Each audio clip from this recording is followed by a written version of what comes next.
there, I'm Misa. So I'm going to continue with this Grimm's fairy tale series, and I just opened up my book to a random page, and the story is The Robber Bridegroom. So let's jump into it. There once was a miller who had a beautiful daughter, and when she was grown up, he became anxious that she should be well married and taken care of. So he thought, if a decent suitor comes and asks for her in marriage, I will give her to him. Soon after, a suitor came forward, who seemed very well-to-do, and as the miller knew nothing to complain about him, he promised him his daughter. But the girl did not seem to love him as a bride should love her bridegroom. She had no trust in him. As often as she looked at him or thought about him, she felt a chill in her heart. One day he said to her, "You are to be my bride, and yet you have never been to see me." The girl answered, "I do not know where your house is." Then the bridegroom said, "My house is out there in the dark woods." She began to make excuses and said she could not find a way to it. But the bridegroom said, "You must come out to me and pay me a visit next Sunday. I have already invited company, and I will strew ashes on the path through the woods, so you will be sure to find it." When Sunday came, and the girl was supposed to set out on her way, she became fearful, and without quite knowing why, she filled both pockets full with peas and lentils. There were ashes strewn on the path through the wood, but nevertheless, at each step she cast to the right and left a few peas on the ground. So she went on the whole day until she came to the middle of the darkest wood, where it was the darkest. And there stood a house, not pleasant in her eyes, for it was dark and sinister. She entered, but there was no one there, and it was completely still. Suddenly, she heard a voice cry, turn back, thou pretty bride. Within this house thou must not abide, for here do evil things betide."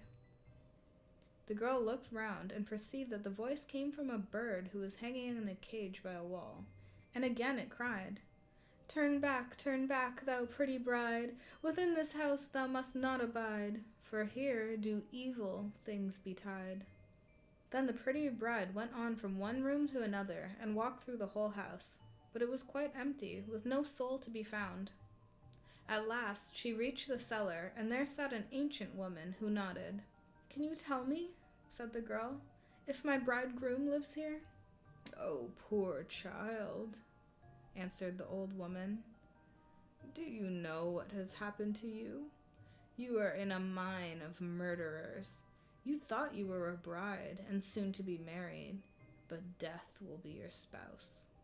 Your bridegroom wants to take your life. Look here, I have a great kettle of water to set on, and when once they have you in their power, they will cut you in pieces without mercy, cook you and eat you, for they are cannibals.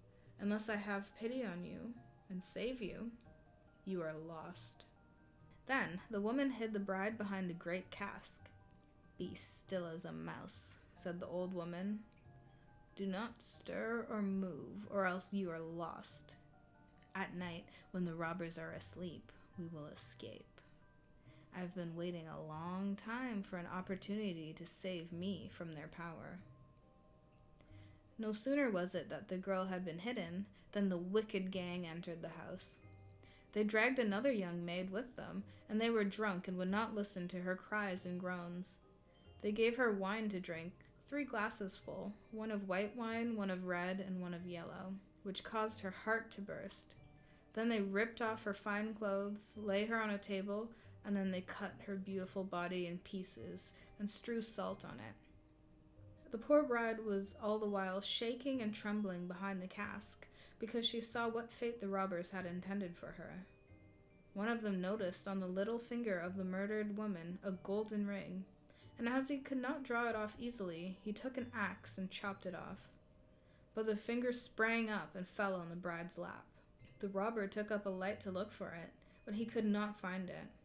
Then said one of the others, "Have you looked behind the great cask?"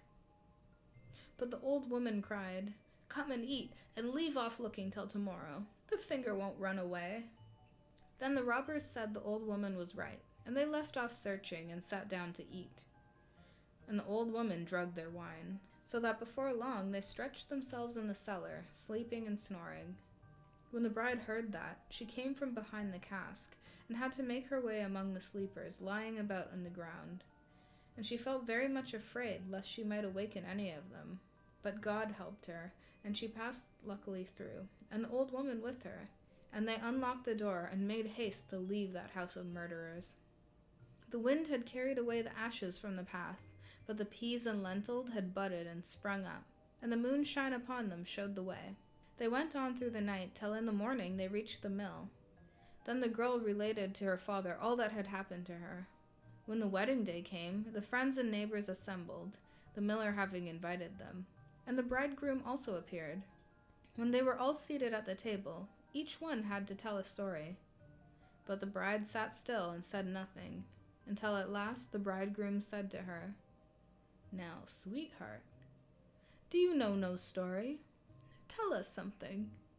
She answered, "I will tell you about a dream. I was going alone through a wood, and I came at last to a house in which there was no living soul, but by the wall was a bird in a cage who cried, 'Turn back, thou pretty bride, within this house thou must not abide, for here do evil things betide.' And then the bird repeated its chorus, 'Sweetheart, it is only a dream.' Then I went through all the rooms, and they were all empty, and it was so dark and sinister. At last I went down into the cellar, and there sat an ancient woman. She nodded her head. I asked her if my bridegroom lived in that house, and she answered, 'Ah, poor child, you have come into a mine of murderers, and your bridegroom does live here. But he will kill you and cut you to pieces, and then cook and eat you.' 'Sweetheart, it is only a dream.' But the old woman hid me behind a great cask, and no sooner had she done that than the robbers came home, dragging with them a young maid, and they gave her to drink wine thrice, white, red, and yellow, and because of that her heart burst. 'Sweetheart, it is only a dream.' And they killed her, and then they ripped off her fine clothes and cut her to pieces, strew salt on her. 'Sweetheart, it is only a dream.' And one of the robbers saw a golden ring on the finger of the young woman, and as he could not draw it off easily, he took an axe and chopped it off. But the finger sprang up and fell on my lap. And here is the finger with the ring." At these words she drew it forth and showed the company. The robber bridegroom, who during the story had grown deadly white, sprang up and wanted to escape. But the guests held him fast and delivered upon him justice, and then he and his whole gang were executed for their evil deeds. Okay, so that was a lot. I think out of the stories that I've read so far, this has been the most intense and dark. A few things. Why was the old woman there in the first place? And she could have left at any time on her own anyway, so why didn't she? The girl in this story, the bride, she went out there at night to go visit him. So wasn't he expecting her? Didn't he wonder why she never showed up or where she was? He never followed up. It's a very interesting story. Definitely lives up to the Grimm's title. Anyways, I'm going to be reading more stories next week, so tune in or leave any suggestions below on what you want to hear.